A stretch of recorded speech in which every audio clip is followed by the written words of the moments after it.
Oh, that's gross. The mice around here are disgusting.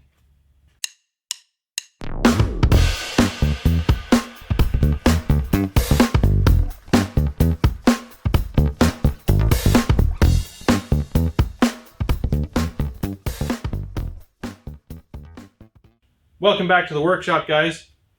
This is the engine for the Mustang. It has been sitting for a few years, so I figured it's time to get it out of storage, take a look at it, see if the mice have moved in and made a mess of it, and generally get an idea of the condition of the whole thing. This is almost a complete engine, but none of these parts were, I didn't buy the engine with these parts on. I've been collecting parts for a long time.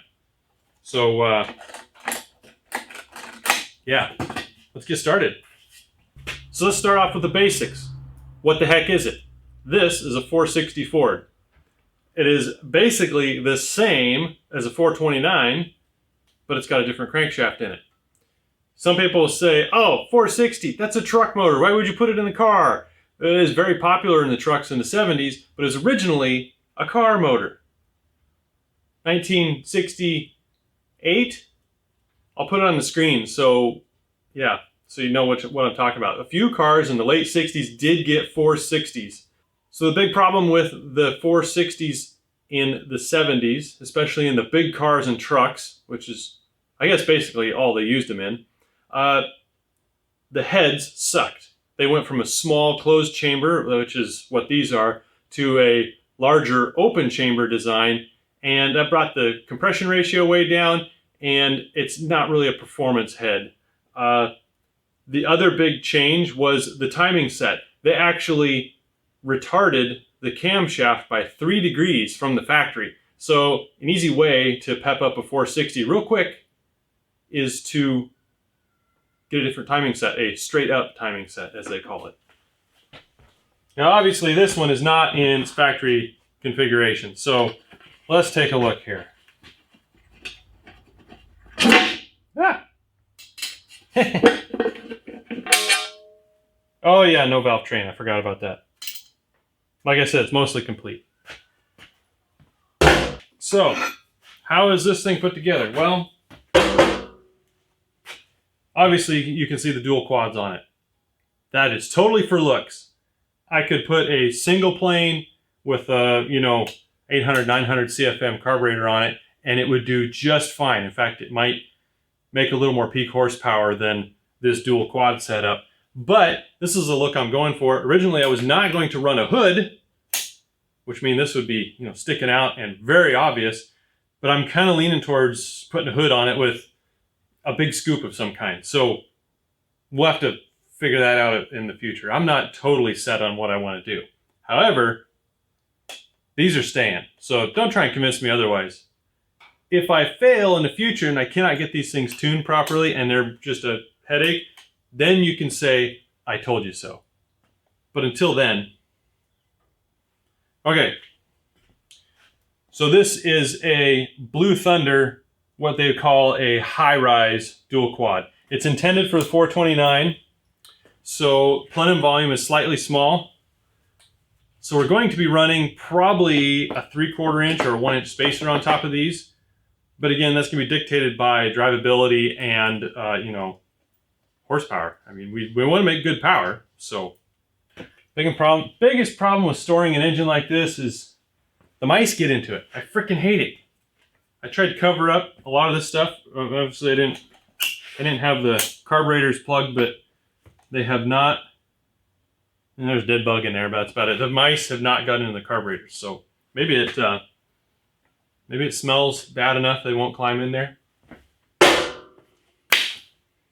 All right, so on top of the Blue Thunder intake are two 600 CFM Holley vacuum secondary carburetors. And this intake and carburetor combo was off of a Cobra kit car. He said he had a 514 cubic inch Ford, so it was basically a 460 stroker. And he said he had it tuned pretty well, but he went to fuel injection. And I think he said he was going to go to Phytech. I wonder how that's working out for him, because I've been hearing a lot of complaints about Phytech in the last few years. They're good when they work right. Some linkage, that's going to have to be addressed in the future. We're going to do a progressive linkage. If I remember right, you set your idle off of this, the front half of the rear carburetor, which actually these are sitting backwards because this position on the manifold has the best fuel distribution for idle, is what I was told. Looking online, I think other people agree. This is not a great runner design in this manifold, but you can make respectable power out of it. Let's see. Oh, it wasn't even bolted on. Yeah. Got a little flaky rust in there. So these heads are 1970 castings. They call them Dove heads. It's D-O-V-E. The D is 1970, the decade, and then the zero, D-0-V-E, actually. The zero means it's the year zero, so 1970. Later, the next iteration of these heads are D3VE, so that means that they are 1973 castings, and those were the open chamber, less desirable, though people still make decent power with them. One bolt holding them on.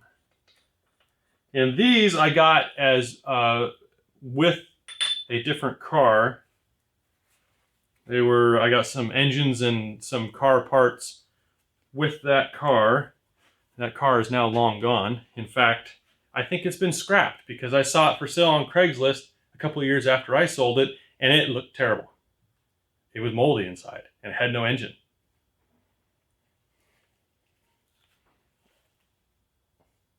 I don't have a place to set these. Careful. All right.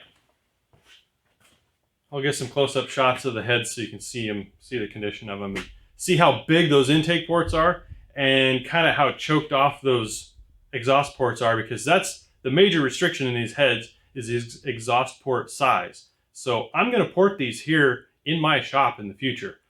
I have some pretty good porting instructions, and there's some other pretty good videos about what to remove and what not to remove. So that will definitely be, maybe that could be a 2-part series sometime in the future. Maybe, I want to say this winter, but we'll see how all this goes. You can see some of the rust flakes that were in the intake port there. That's so nice. These cylinders are in pretty good shape. I don't have anything to complain about in them, other than they're really dirty and gross. This engine was actually rebuilt not too long before I got it. It was in a 1977 F350, and that's the truck I got for free. And we went down, and it was the neighbor of a coworker that the neighbor had passed away, and his kids had signed off the title to the neighbor, and the neighbor said, well, I don't really want it because it doesn't run. And he asked me, and I'm like, yes, because I had some Ford trucks in the 70s, and no, I wasn't in the 70s. I had some 70s. I had a couple of 77s and a 79. Anyway, I said, yes, I'll take it. So a buddy of mine grabbed his trailer. We went down there with a can of starting fluid and a fresh battery, and it started up, and we drove it on a trailer. And my coworker watched us do that, and he goes, I never would have given it to you if I knew it ran, but it's too late. We drove around here for a while, used it to haul sticks and junk to the fire pile, and we were cleaning up our property, and it was useful. And then I never got the title for it because it was signed off improperly. And then in this state, to get the title, I would have to get a copy of the death certificate. And I mentioned it once. I made a request once to the children of the owner, and I got no response back. And I'm like, you know what? I'm not messing with that because it's probably not something they want to deal with. I'm not going to push it. I don't really care. I sold the truck to someone who needed body panels and some axles and stuff, and I kept the running engine and transmission. I still have the transmission even though we're not going to use it. I really want to put a TKX 5-speed in this car, and we'll sell off that C6. Let me get some rags.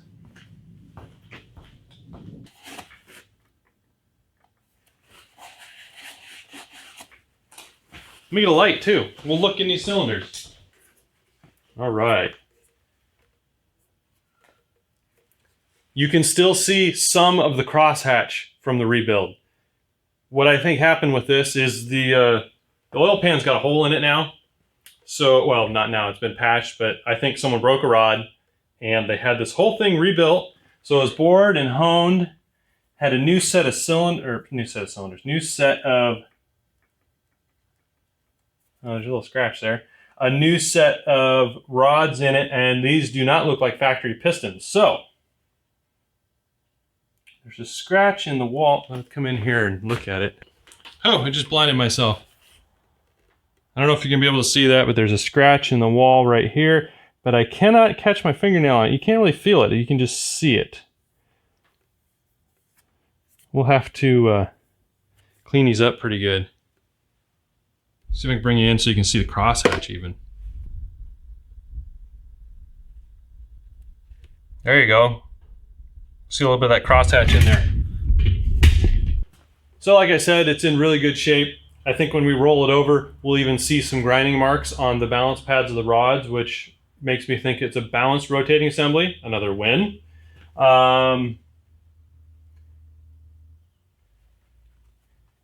Yeah. All right. One thing I have not done yet is actually measure the bore. And I need to measure how deep the pistons sit in the holes. And I should figure out what this dish size is here. So then we can calculate our combustion chamber total volume and figure out our compression ratio. All right, let me get my caliper. Okay, so this ridge is very thin. Well,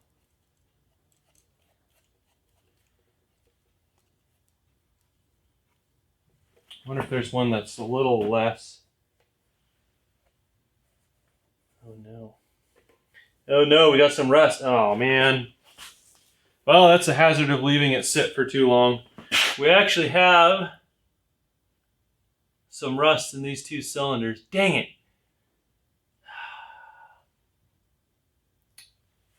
Dang it. Yep. Yep, that one over there too. Dang. Well,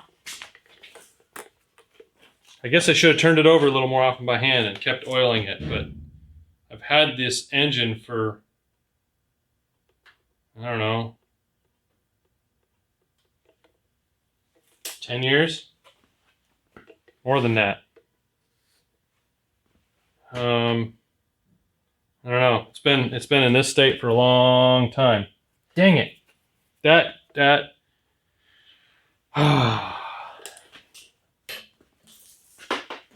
Yep. More work. All right. Well, we can still measure it just because. We'll still measure it and see what size this bore is.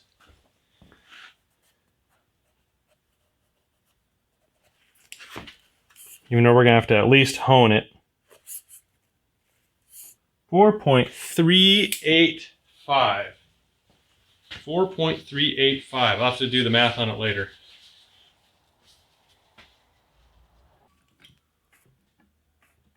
Yeah, that's about, well, that's close enough for now. I'm just going to verify that it's the longer stroke. Actually, someone's going to correct me. It's the same stroke but a bigger bore? Did I get that backwards earlier?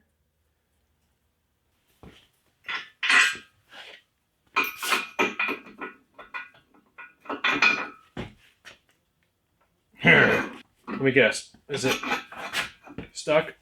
Woo-hoo-hoo. I hate sketchy stuff like this. Holy crap. Oh, there we go. Urgh. Come on. Oh. Oh, what's falling out? Oh, lifters. Oh. So great. Oh my gosh. Gosh. Can we start over?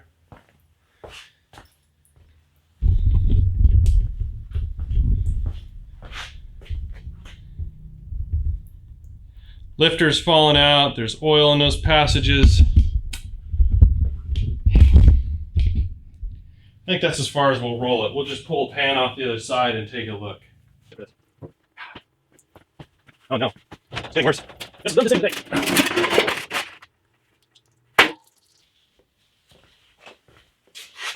So what we have is basically a stock rotating assembly. A couple of these pads look like they might have been ground on. Some don't. So maybe it wasn't balanced. I want to say it was, but a lot of these have the factory markings on them. One thing I like to see is there's not a lot of junk stuck in the screen. Let's see. I guess there's not a whole lot to talk about here, except let me go get my other oil pan.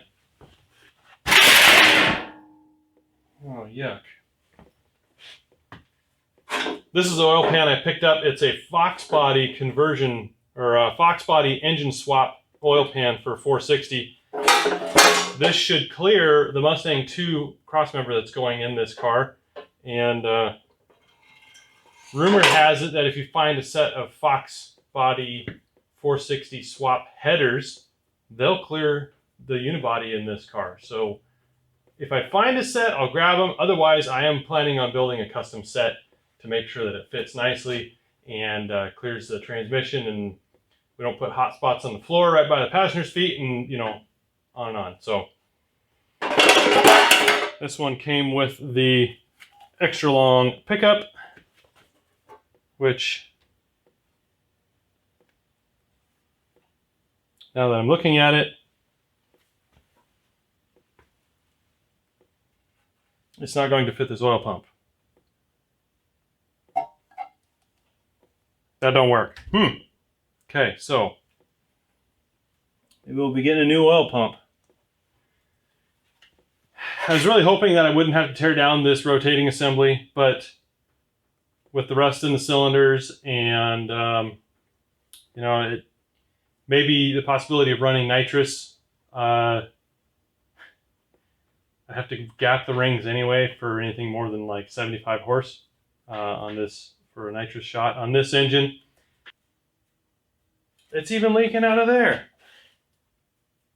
This was supposed to be an easy video. I was just going to come out Sunday afternoon and just talk about the engine, and this is supposed to be easy. Nothing's easy. Nothing's easy around here. All right, let's roll it back over. Yeah, that ain't gonna happen. I'm gonna hurt myself.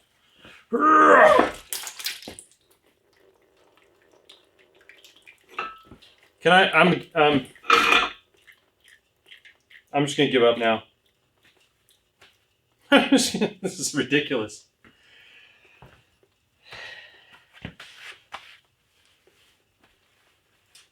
This is ridiculous. All right, let's wrap this up.